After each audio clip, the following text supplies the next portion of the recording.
నమస్తే, welcome to non stop news. నేను కవిత. నేను కార్తిక్. అప్డేట్ చూద్దాం. నకిలీ మద్యం తయారీ కేసుపై సిబిఐతో విచారణ జరిపించేందుకు కూటమి ప్రభుత్వం భయపడుతోంది. సిట్ విచారణతో సరిపెట్టాలని సీఎం చంద్రబాబు నిర్ణయించారు. ఐపీఎస్ లో అశోక్ కుమార్, రాహుల్ దేవ్ శర్మ నేతృత్వంలో సిట్ ను ఏర్పాటు చేశారు. అయితే నకిలీ మద్యం తయారీ కేసులో టీడీపీ ఎమ్మెల్యేలు, నేతల పాత్రపై సిబిఐ విచారణ జరపాలని వైఎస్ఆర్సీపీ డిమాండ్ చేస్తోంది. నకిలీ మద్యాన్ని బెల్ట్ షాపుల ద్వారా టీడీపీ నేతలు పారించారు. ఈ విషయాలన్నీ స్వయంగా పోలీసులే నిందితుల రిమాండ్లో నమోదు చేశారు. టీడీపీ నేతల నకిలీ మద్యం దందా బయటపడుతుందనే సిబిఐ విచారణకు అంగీకరించడం లేదు సీఎం చంద్రబాబు.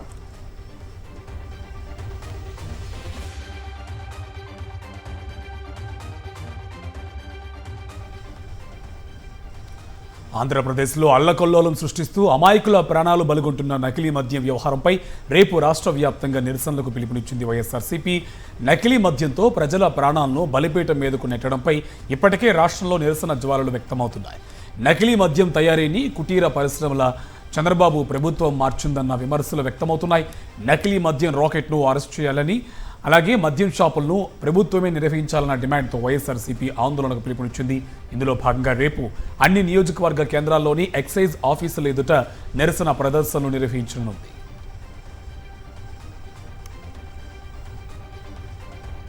శ్రీకాళహస్తి జనసేన నేత కోట వినూత డ్రైవర్ రాయుడు హత్య కేసులో సంచలనాలు బయటపడుతున్నాయి. తనను టీడీపీ నేత బొజ్జల సుధీర్ రెడ్డి ఏ విధంగా వాడుకున్నాడో హత్యకు గురైన డ్రైవర్ రాయుడు చెప్పిన సెల్ఫీ వీడియో బయటపడింది.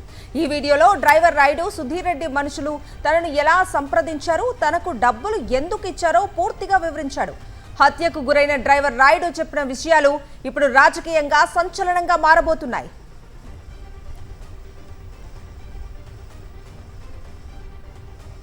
జనసేన నాయకురాలు కోట వినూత ఎవరెవరిని కలుస్తోంది, ఏమేం చేస్తుంది అని ఎన్నికల ముందు నిఘా పెట్టి మరీ బొజ్జల సుధీర్ రెడ్డి తెలుసుకున్నారు. కోట వినూత డ్రైవర్ ద్వారా వీరి లూప్ హోల్స్ తెలుసుకుని వారికి టికెట్ రాకుండా చేసినట్లుగా డ్రైవర్ తన సెల్ఫీ వీడియోలో వివరించాడు. జనసేన నాయకుల వివరాలు సైతం తాను టీడీపీ నేత బొజ్జల సుధీర్ రెడ్డి మనుషులకు చెప్పినట్లుగా సెల్ఫీ వీడియోలో డ్రైవర్ రాయుడు వివరించాడు.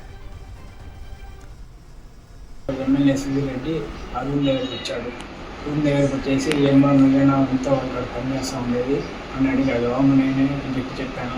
ఇంక 20 లక్షల డబ్బులు మరి నన్ను ఇచ్చినారా అని అడిగాడు. అవును ఇచ్చాను అని చెప్పాను.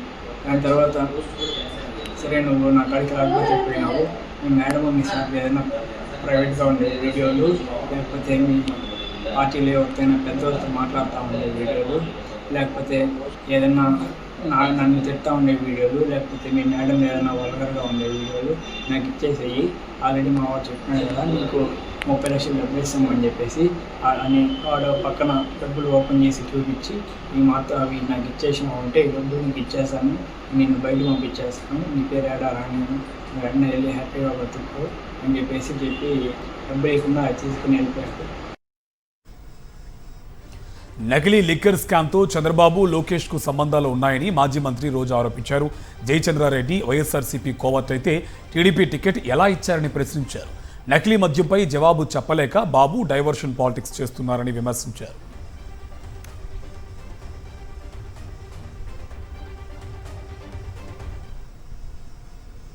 ఈ లిక్కర్ స్కామ్ లో మీకు మీ కొడుకుకి సంబంధం ఉంది అన్నదానికి చాలా సింపుల్ సాక్ష్యాలు నేను చూపిస్తాను. జయచంద్రారెడ్డి గారు తంబలపల్లి ఎమ్మెల్యేగా పోటీ చేశారు. సో ఈ రోజు తెలివిగా మీరు ఈయన వైఎస్ఆర్సీపీ కోవర్ట్ అని చెప్పి సస్పెండ్ చేసి చేతులు దులుపుకోవాలని చూస్తున్నారు. ప్రజలు గమనిస్తున్నారండి. ఈ జయచంద్రారెడ్డికి మీరు బీఫామ్ ఇచ్చేటప్పుడు పక్కనే జనార్దన్ రావు A1 మొలకల చెరువులో ఇబ్రహీం పటేల్లో ఫ్యాక్టరీలున్న ఈ జనార్దన్ రావు గారు కూడా పక్క నుండి తీసిచ్చారు. బల్క్ డ్రగ్ పార్క్ పై మత్స్యకారుల ఆందోళనకు కూటమి సర్కార్ దిగొచ్చింది. సమస్య పరిష్కారం కోసం బుధవారం వరకు సమయం కోరారు కలెక్టర్ విజయ్ కృష్ణన్. కలెక్టర్ విజ్ఞప్తితో తాత్కాలికంగా హైవేపై ధర్నాను విరమించారు మత్స్యకారులు. బుధవారం తర్వాత సమస్య పరిష్కారం కాకపోతే మరోసారి ఆందోళనకు దిగుతామని హెచ్చరించారు మత్స్యకారులు.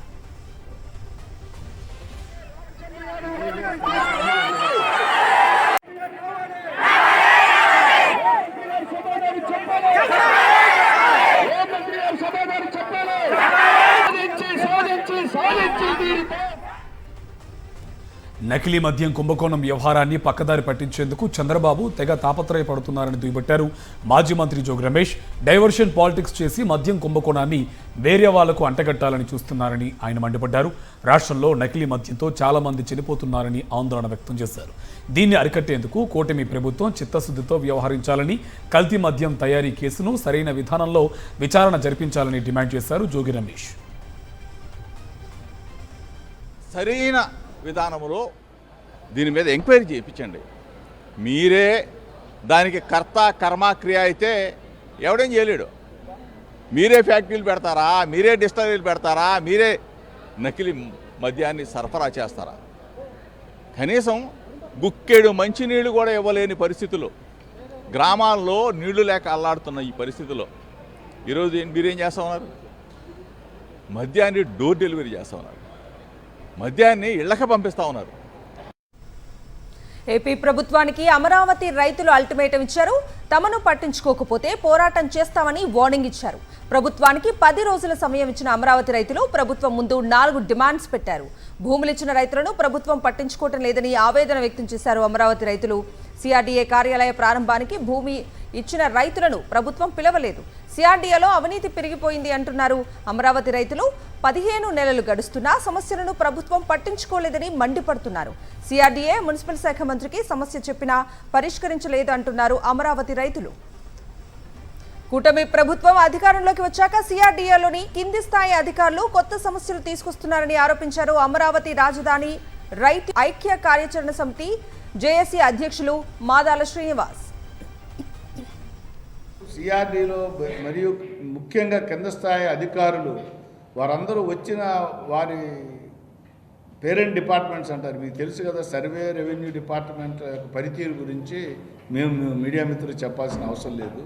వారు ఆ అలవాటును ఇక్కడ మార్చుకోలేక రైతులను అదిరించి బెదిరించి డబ్బులు వసూలు చేసే కార్యక్రమం చేస్తున్నారని ఆరోపణలు, అవి కొన్ని నిర్ధారణ జరగటం, కొంతమందిని వారు ట్రాన్స్ఫర్ చేశారు. వారి ప్లేస్లో వచ్చేవాళ్ళు అతని కంటే గనుడు ఆచరణ మల్లనలో వస్తున్నారనే భావన రైతులకు ఏర్పడతాము. తమ సమస్యలను కూటమి ప్రభుత్వం పరిష్కరించకపోవడంతో రేపటి నుంచి సమ్మెకు దిగుతున్నట్టు ఏపీ విద్యుత్ ఉద్యోగుల జేఏసీ ప్రకటించింది. 2 ఏళ్ల నుంచి సమస్యలను మేనేజ్మెంట్ దృష్టికి తీసుకువెళ్లినా ఫలితం లేదన్నారు విద్యుత్ ఉద్యోగులు. తమ డిమాండ్లకు సీఎండీ అధికారులు అంగీకరించకపోవడంతో సమ్మెకు దిగుతున్నట్టు తెలిపారు. ప్రభుత్వంతో సంబంధం లేకుండా టీఏలు విడుదల చేయాలని డిమాండ్ చేశారు. ఎస్మా ప్రయోగించినా సమ్మె కొనసాగుతుందని స్పష్టం చేశారు.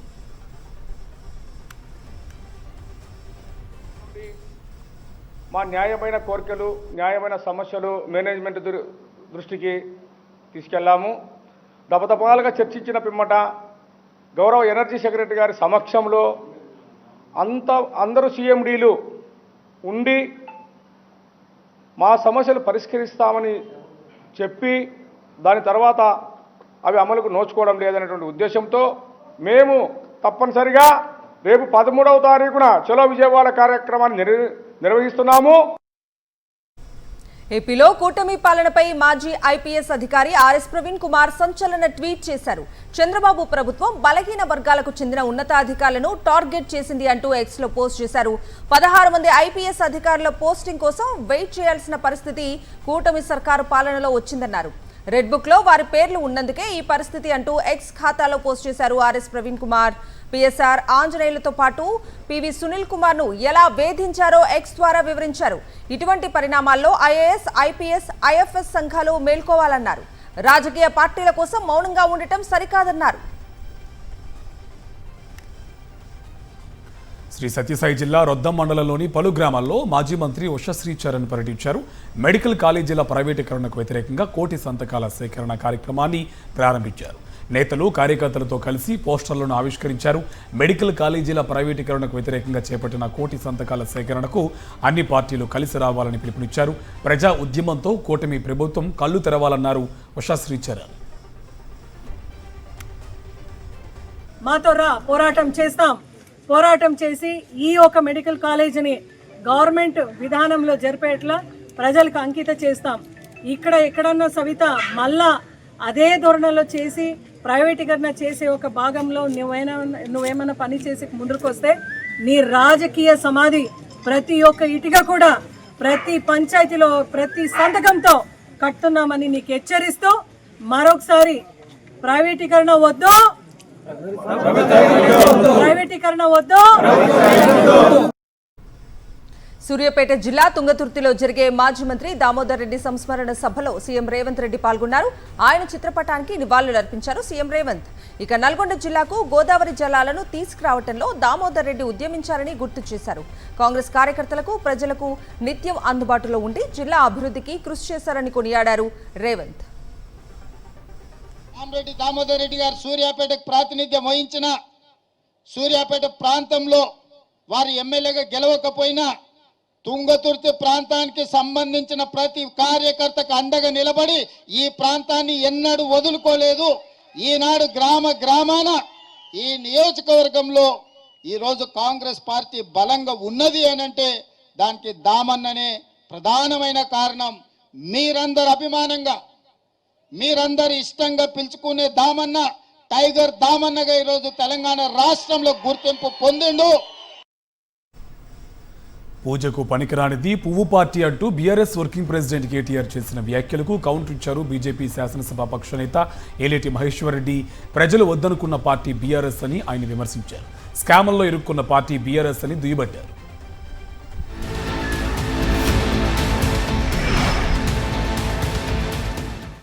అది పూజకు పనికిరాని పువ్వు, అది అర్థమైందా? ఆ పువ్వు పార్టీ పూజకు పనికిరాని పువ్వు, అది మన రాష్ట్రానికి పనికిరాని పార్టీ. అది ఎంత మాత్రం పనికిరాని పార్టీ, మనకు రూపాయి పని చేయలేవాడు, రేపు చెయ్యడు కూడా. అందుకే మళ్ళొక్కసారి హైదరాబాద్ ఉరకాలంటే, తెలంగాణ ముంగట పడాలంటే మళ్ళా కేసీఆర్ గారు ముఖ్యమంత్రి కావాలి. దానికి జూబ్లీ హిల్స్ నుంచే జైత్రయాత్ర మొదలు కావాలి.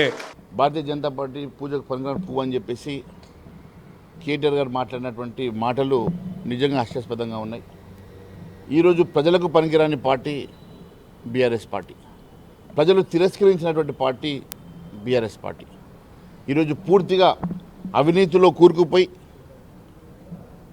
వేల కోట్లు లక్షల కోట్ల రూపాయల కుంభకోణాల్లో కూరుకుపోయి, అనేక అవినీతి ఆరోపణలలో సిబిఐ ఎదుర్కొంటున్నటువంటి బీఆర్ఎస్ పార్టీ మొన్ననే లిక్కర్ స్కామ్లో కవిత అరెస్ట్ అయ్యి, ఈరోజు ఏ కుంభకోణంలో ఎవరు అరెస్ట్ అవుతారో తెలియని పరిస్థితిలో ఈరోజు టీఆర్ఎస్ నాయకులందరూ కూడా మతి భ్రమించి మాట్లాడుతూ ఉన్నారు.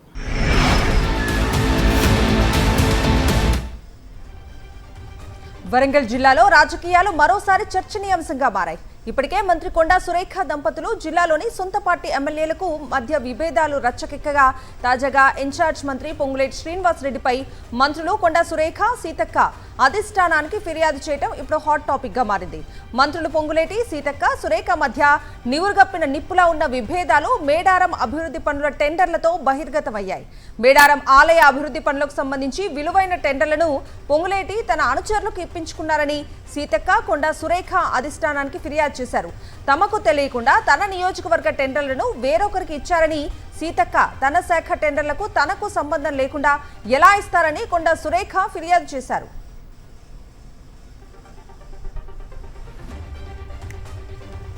మేడారం టెండర్లపై మంత్రుల మధ్య విభేదాలపై టీపీసీసీ ప్రెసిడెంట్ మహేష్ కుమార్ గౌడ్ స్పందించారు.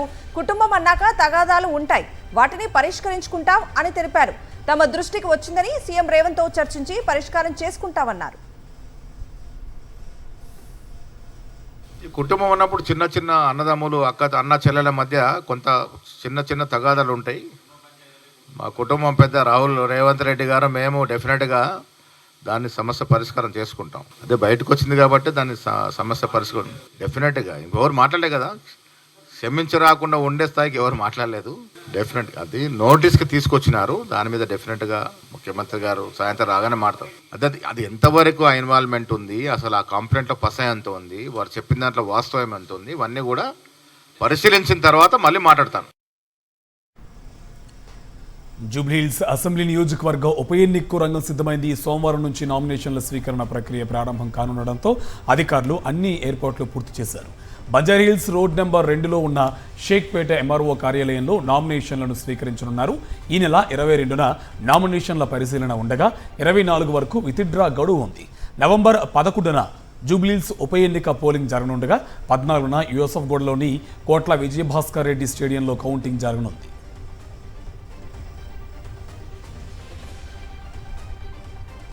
తనను ఉద్దేశించి మంత్రి వివేక్ వెంకటస్వామి చేసిన వ్యాఖ్యలపై స్పందించారు మంత్రి అడ్లూరి లక్ష్మణ్. మంత్రి పొన్నం ప్రభాకర్ తనను జంతువుతో పోల్చి మాట్లాడితే సహచార మంత్రిగా ఖండించలేదన్నారు. ఇప్పుడు తన పేరు ఎత్తి వివేక్ మాట్లాడటాన్ని ఆయన విజ్ఞతకే వదిలేస్తున్నానన్నారు మంత్రి అడ్లూరి.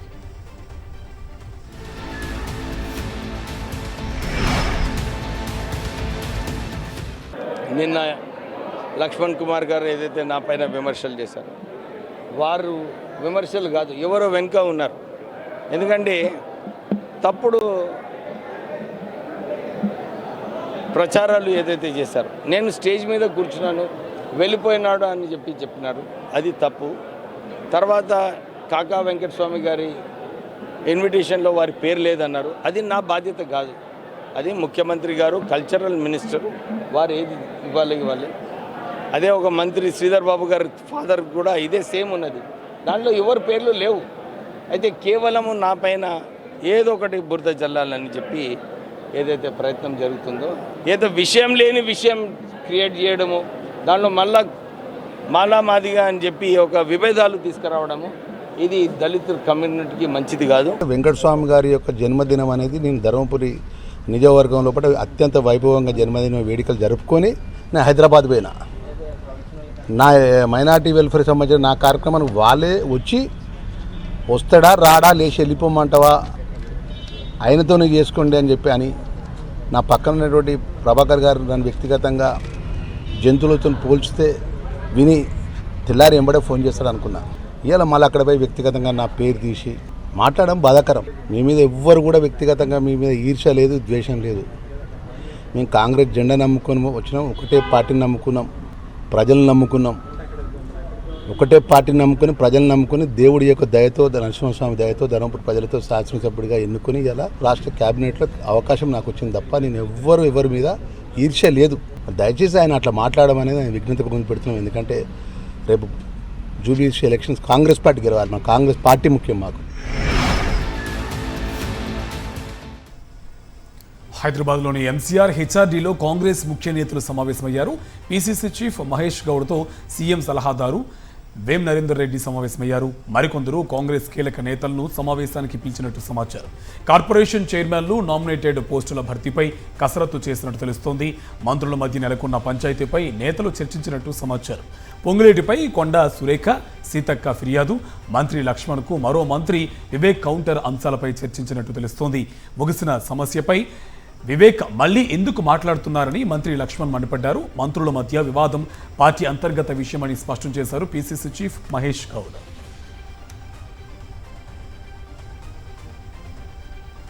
ఖమ్మం కార్పొరేషన్ 54వ డివిజన్లో మళ్లీ ఉద్రిక్తత నెలకొంది. 54వ డివిజన్ కాంగ్రెస్ కార్పొరేటర్ మిక్కిలినేని మంజులను, ఆమె భర్త నరేందర్ను పోలీసులు అరెస్ట్ చేశారు. నిన్న నరేందర్, చేకూరి శేఖర్ వర్గాలు పరస్పరం దాడి చేసుకున్నాయి. ఘటనలో కాంగ్రెస్ ఎస్సీ సెల్ అధ్యక్షుడు రాకేష్ కు గాయాలయ్యాయి. దాడి సమయంలోనే ఘటనా స్థలికి చేరుకున్న పోలీసులు ఇరు వర్గాల వారిని చెదరగొట్టారు. పరస్పరం దాడి చేసుకున్న 2 గ్రూపుల వారిని పోలీస్ స్టేషన్ కు తరలించారు. తన భర్త నరేందర్ పై దాడి చేసి బెదిరించారని, వారిపై చర్యలు తీసుకోవాలని కార్పొరేటర్ మంజుల ఖమ్మం 2 టౌన్ పోలీస్ స్టేషన్ ఎదుట ఆందోళనకు దిగారు. సామాన్య ప్రజలు అన్యాయానికి గురైతే టక్కును గుర్తొచ్చేది పోలీసులు. అలాంటిది న్యాయం చేసే పోలీసులకే పోలీస్ స్టేషన్లో అన్యాయం జరుగుతుంది. తన భార్యపై దాడి చేసిన వారి మీద కేసు నమోదు చేయాలని 2 రోజులుగా ఓ కానిస్టేబుల్ పోలీసులను వేడుకుంటున్నా కనికరించట్లేదు. దాడికి పాల్పడిన వారు టీడీపీ ఎమ్మెల్యే అలిమినేని సురేంద్రబాబు అనుచరులు కావడంతో చర్యలు తీసుకోవడానికి పోలీసు ఉన్నతాధికారులు మేనమేషాలు లెక్కిస్తున్నారు. దీంతో కానిస్టేబుల్, అతని కుటుంబ సభ్యులు అనంతపురం 4వ పట్టణ పోలీస్ స్టేషన్ వద్ద ఆందోళన చేశారు. తమకు న్యాయం చేయాలని స్టేషన్కు వస్తే పిఎస్లోనే కళ్యాణదుర్గం టీడీపీ ఎమ్మెల్యే అలిమినేని సురేంద్రబాబు సంబంధికులు దాడి చేశారని కానిస్టేబుల్ హరినాథ్ సత్యమణి సుజాత వాపోయారు. పోలీస్ శాఖలో పనిచేసి ఏం ఉపయోగం, ఇంత అవమానకరమైన బతకడం కంటే చావడమే మేలని ఆవేదన వ్యక్తం చేశారు. తమ ప్రాణాలకు ఏమైనా జరిగితే ఎమ్మెల్యే అలిమినేని సురేంద్రబాబుదే బాధ్యత అని చెప్పారు. మాతో పాటు దెబ్బలు తిన్న ప్రభాకర్ అనే అన్న వస్తే పోలీస్ స్టేషన్లో ఆ అన్నని మళ్ళీ పోలీస్ స్టేషన్లోనే సిఐ గారు, ఎస్ఐ గారి ముందర వాళ్ళు కొట్టడం జరిగింది. టీడీపీ ఎమ్మెల్యే సురేంద్ర బాబు వారి వాళ్ళ పనిచేసే వాళ్ళందరూ వచ్చి ఆ అన్నని స్టేషన్లో కొట్టారు. నా మీద, నా భర్త మీద కూడా పోలీస్ స్టేషన్లో దౌర్జన్యం చేశారు. ఈ విషయమే మేము పోలీసు వాళ్ళని మాకు న్యాయం చేయండి అని అడుగుతుంటే వాళ్ళు రివర్స్లో మమ్మల్ని అంటున్నారు. మా ఆయన పోలీస్ డిపార్ట్మెంట్లో ఉండడం వల్ల ఏం ప్రయోజనం వచ్చింది, నువ్వు నోరు మూసుకొని ఉండు, నీ ఉద్యోగం ఊడుతుంది అని చెప్పి బెదిరిస్తున్నారు. కానీ వాళ్ళ సైడు మీకు న్యాయం చేస్తాము అని వాళ్ళు అనడం లేదు. మహాత్మా గాంధీపై అనుచిత వ్యాఖ్యలు చేసిన సినీ నటుడు శ్రీకాంత్ అయ్యంగార్పై చర్యలు తీసుకోవాలని మూవీ ఆర్టిస్ట్ అసోసియేషన్కు ఫిర్యాదు చేశారు కాంగ్రెస్ ఎమ్మెల్సీ బల్మూరి వెంకట్. శ్రీకాంత్ అయ్యంగార్పై చర్యలు తీసుకోవాలని నిన్న సైబర్ క్రైమ్లో ఫిర్యాదు చేసిన బల్మూరి వెంకట్ ఇవాళ మా president Manchu Vishnu, general secretary శివబాలాజీని కలిశారు. శ్రీకాంత్ అయ్యంగార్ను మూవీ ఆర్టిస్ట్ అసోసియేషన్ నుంచి సస్పెండ్ చేయాలని డిమాండ్ చేశారు. శ్రీకాంత్ అయ్యంగార్ చేసిన వ్యాఖ్యలపై పెద్ద హీరోలు కూడా స్పందించాలని కోరారు బల్మూరి వెంకట్.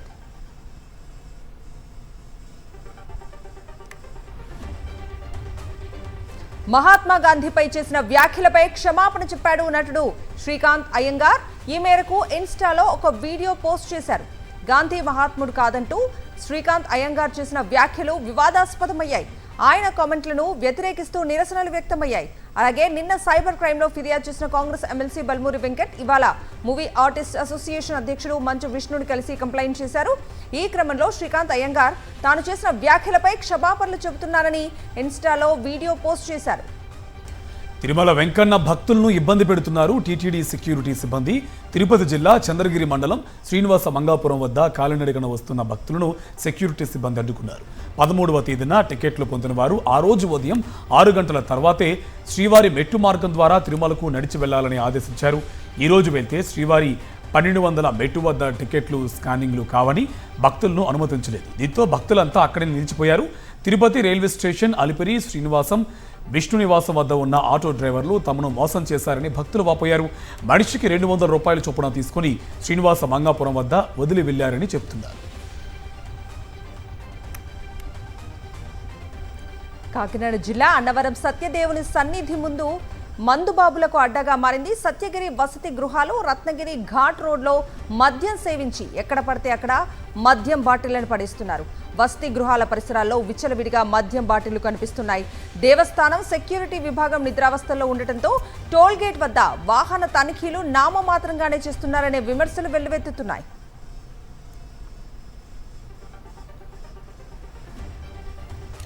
వేములవాడ రాజన్న ఆలయ ఆర్జిత సేవలను భీమన్న ఆలయానికి మార్చడంపై బీజేపీ శ్రేణులు భగ్గుమన్నాయి. సర్కార్ నిర్ణయానికి నిరసనగా వేములవాడలో ప్రభుత్వ దిష్టిబొమ్మను దగ్ధం చేశారు. రాజన్న ఆలయ విస్తరణలో భాగంగా హడావిడి భీమన్న ఆలయానికి మార్చినట్టు ప్రకటించడంపై బీజేపీ నేతలు తీవ్ర స్థాయిలో మండిపడుతున్నారు.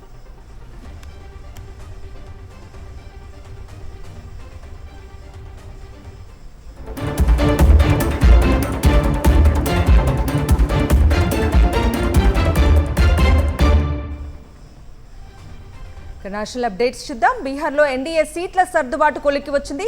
అసెంబ్లీ ఎన్నికల్లో ఎవరెన్ని స్థానాల్లో పోటీ చేయాలో ఎన్డీఏ డీల్ కుదిరింది. బీజేపీ జేడీయూకు 101 చొప్పున సీట్లలో పోటీ చేస్తాయి. ఎల్జేపీ 29, ఆర్ఎల్ఎం 6, హెచ్ఏఎం 6 సీట్లు కేటాయింపు జరిగింది.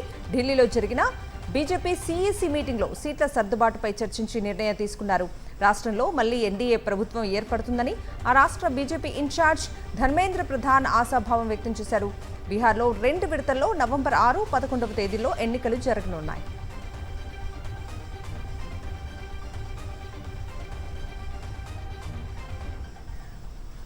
జమ్మూ కాశ్మీర్లో 4 రాజ్యసభ స్థానాలకు జరిగే ఎన్నికలకు 3 అభ్యర్థులను ప్రకటించింది బీజేపీ. మొత్తం 4 స్థానాలకు ఎన్నికల కోసం ఎన్నికల కమిషన్ 3 వేరువేరు నోటిఫికేషన్లు జారీ చేసింది. అధికార నేషనల్ కాన్ఫరెన్స్ పార్టీ ఇప్పటికే 3 అభ్యర్థుల పేర్లను ప్రకటించింది. తాజాగా బీజేపీ సత్పాల్ శర్మ, అలాగే గులాం మహమ్మద్ మీర్, రాకేష్ మహాజన్ పేర్లను ఖరారు చేసింది. ఇందులో సత్పాల్ శర్మ బీజేపీ జమ్మూ కాశ్మీర్ యూనిట్ అధ్యక్షుడిగా ఉన్నారు. ఇజ్రాయెల్ గాజా శాంతి ఒప్పందం నేపథ్యంలో కీలక పరిణామం చోటు చేసుకుంది. ఈజిప్ట్ వేదికగా సోమవారం జరగబోయే గాజా శాంతి ఒప్పందానికి ప్రధాని మోదీని ఆహ్వానించారు అమెరికా అధ్యక్షుడు డొనాల్డ్ ట్రంప్. ఈ చర్చల్లో పాల్గొనేందుకు మోదీ రావాలని ఆకాంక్షించిన ట్రంప్ ఆయనకు ఆహ్వానం పంపించారు. చివరి నిమిషంలో ఈ ఇన్విటేషన్ వచ్చినట్లుగా వార్తలు వస్తున్నా కేంద్ర ప్రభుత్వం మాత్రం ఎలాంటి అధికారిక ప్రకటన చేయలేదు. ఆపరేషన్ బ్లూ స్టార్ సమిష్టి నిర్ణయమే అయినా అంతిమంగా మూల్యం మాత్రం నాటి ప్రధాని ఇందిరాగాంధీ చెల్లించుకున్నారన్నారు కాంగ్రెస్ సీనియర్ నేత కేంద్ర మాజీ మంత్రి చిదంబరం. బ్లూ స్టార్ విషయంలో సైన్యం, పోలీసులు, నిఘా, పౌర సేవా రంగాలు కలిసి నిర్ణయం తీసుకున్నాయని, ఈ విషయంలో ఇందిరాగాంధీని మాత్రమే నిందించలేమన్నారు. హిమాచల్ ప్రదేశ్లోని కసౌలీలో జరిగిన ఓ సాహిత్య కార్యక్రమంలో ఈ వ్యాఖ్యలు చేశారు చిదంబరం. పశ్చిమ బెంగాల్లో మెడికల్ స్టూడెంట్ పై అత్యాచార ఘటనను తీవ్రంగా ఖండించారు CM Mamata Banerjee.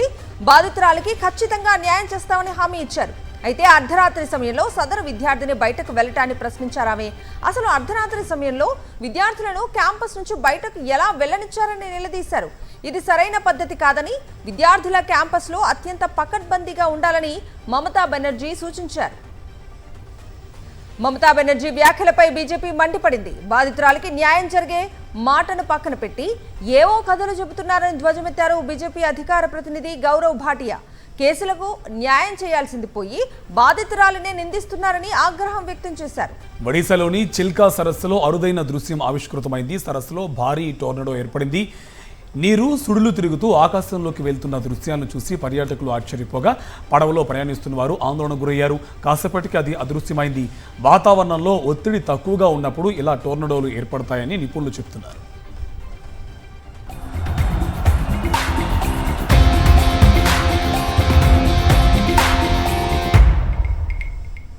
Coming to sports updates. మహిళల వన్డే వరల్డ్ కప్లో తొలి ఓటమి నుంచి తేరుకున్న భారత జట్టు భారీ స్కోర్ చేసింది. ఓపెనర్లు స్మృతి మంథన, ప్రతీక రావల్ దంచుకొట్టడంతో ఆస్ట్రేలియాకు సవాల్ విసిరే లక్ష్యాన్ని నిర్దేశించింది. ఇద్దరూ కలిసి 155 రన్స్తో బలమైన పునాది వేశారు. ఆ తర్వాత Jemimah Rodrigues, Richa Ghosh score 300 దాటించారు. 49 ఓవర్లలో శ్రీచరిని క్లీన్ బౌల్ కావడంతో 330 వద్ద టీమిండియా ఇన్నింగ్స్ ముగిసింది. ప్రపంచ కప్లో భారత్కు ఇదే అత్యధిక స్కోర్. ఇవి నాన్ స్టాప్ న్యూస్ డీటెయిల్స్.